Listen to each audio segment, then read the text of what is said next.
Hey guys, Smash Adams here, and today I'm going to do the 4th update on Chaos Dragons. This variant is going to be on the 2nd version of Dragonsworns. Control-based, it's great, and speed-wise, it's super consistent, and it has a lot of synergy. So, I'm going to show you the deck and explain a couple of my tech choices that I've added, and let me know what you guys think. To start off, we've got 3 Lightpulsar Dragons, standard in any Chaos Dragon deck. You run less than that, well, you can take your chances if you want, but I would recommend just running 3 because it'll bump up your chances in having more field control, and especially with a lot of dragons that you're going to be summoning from your graveyard, dark based and level 5 or higher. Speaking of which, 1 Dark Flare.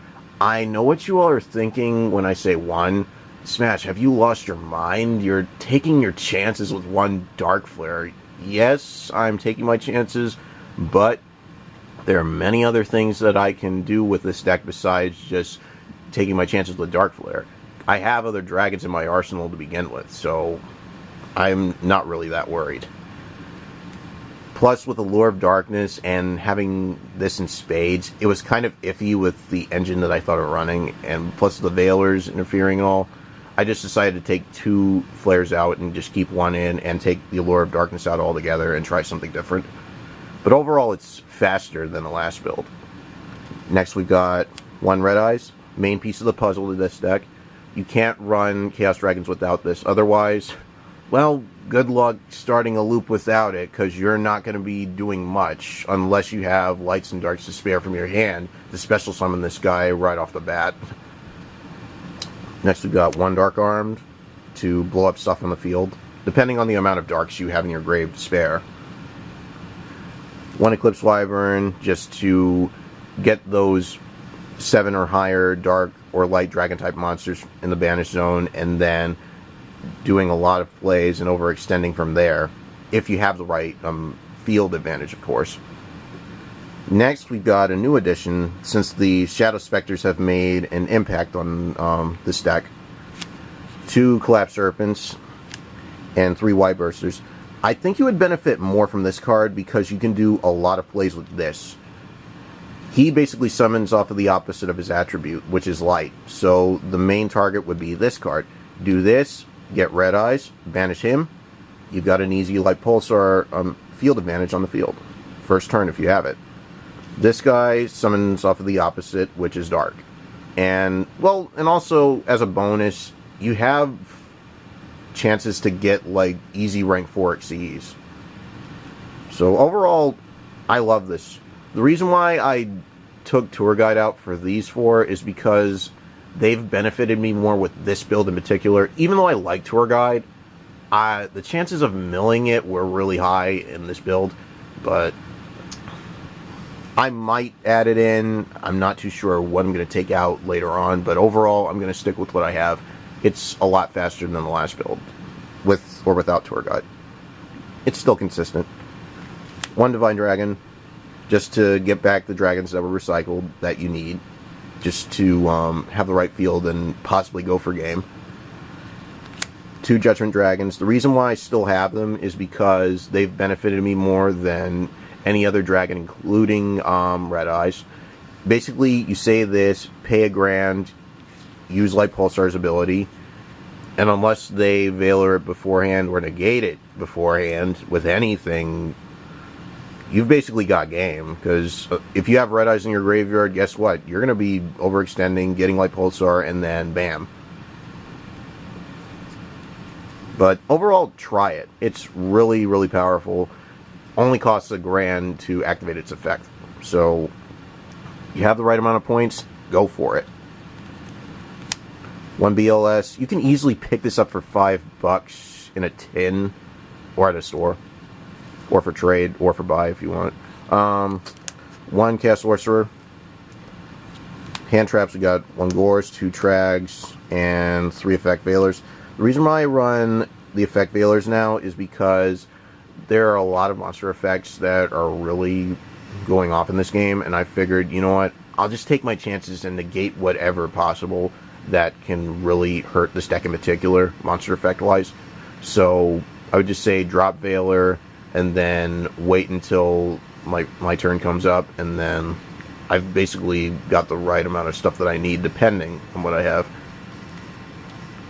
One Honest because I have a lot of lights, and Zephyros. I'll explain to you in a couple of minutes why I run Zephyros, because he can really benefit you in a lot of loops. Just need to take Lightpulsar and this dude out here, and I'll explain why with Zephyros. But overall, try it. It's really good. Lightsworn engine, we've got 3 Lylas, the MST of the deck. 3 Rykos to pop stuff. 2 Luminas. I thought of adding 3, but I figured 2 is enough. So, yeah. 1 Garoth for draw power. And 1 Ehren, just to bump back those face-down monsters. Flip effect-wise, they'll still activate. But guess what? They won't be going to the graveyard. So, yeah. And 1 Jain to end the monster lineup. So that's it for the monsters. We lastly go on to the spells. 1 Dark Hole, just to wipe the field clean of monsters. 1 Charge, and 2 Slow Recharges. These are basically the potted greeds for the deck, and this is basically to fetch out some Lightsworns and have your graveyard set for whatever you need, light and dark based. And if you get a Pulsar Dragon on the side with this card, guess what? You can do whatever you want to do, because all you're going to be doing is sitting right on Lightpulsar unless they banish it or whatever. Now for the extra deck. I'm still working on the side deck, by the way. The extra deck, we've got 1 Zemaines, 1 Leviar, basically to get those 4 or lower monsters to gain more advantage on your field. 1 Leviathan Dragon. And now for the 4s. Gaga Cowboy as a late game ender. Leviathan Chain to set up your graveyard even more. Maya Stroke. Queen Dragoon for getting Lightpulsar Dragon. And then going off from there if you have the right stuff you need. 1 Utopia. 1 Humongosaur! Basically you, Humongosaur. Basically what you do with this, you pop a face-up monster on your opponent's field, and they take that damage based on the monster's attack. And then you can basically go from there and overlay for this guy, and then Pierce. This works well in Heretics. Try it out in this deck. It's awesome. 1 Exobeetle, just for situational purposes. First rank 6. 1 Gauntlet Launcher, new addition to the deck. I love it. It's really awesome. 1 Atome. And basically, this is what I want to explain to you with Zephyros in this card. You basically play this, activate its effect, detach Lightpulsar, summon this in defense mode, activate, special summon Lightpulsar, and then if you have Zephyros in the graveyard, you can easily return it, banish this card, summon Red Eyes, summon again, and then activate its effect. You have another Lightpulsar on the field or another dragon. So Zephyros can really do some good wonders for this deck. So try it. You can easily overextend because of Zephyros if you have a Red Eyes right there in your deck, just waiting to be searched out. But yeah, try Tomb out. It's really awesome. Next we've got, for the 6 lineup, where the rest... Oh, there you are. Next we've got 1 M7, just to get back JD or Red Eyes or any of those other dragons. 1 Strike Bouncer to negate stuff. And lastly, like I showed earlier, 1 Gaia Charger. So this is basically the whole Chaos Dragon deck. Let me know what you guys think, and I hope you all enjoyed. Peace.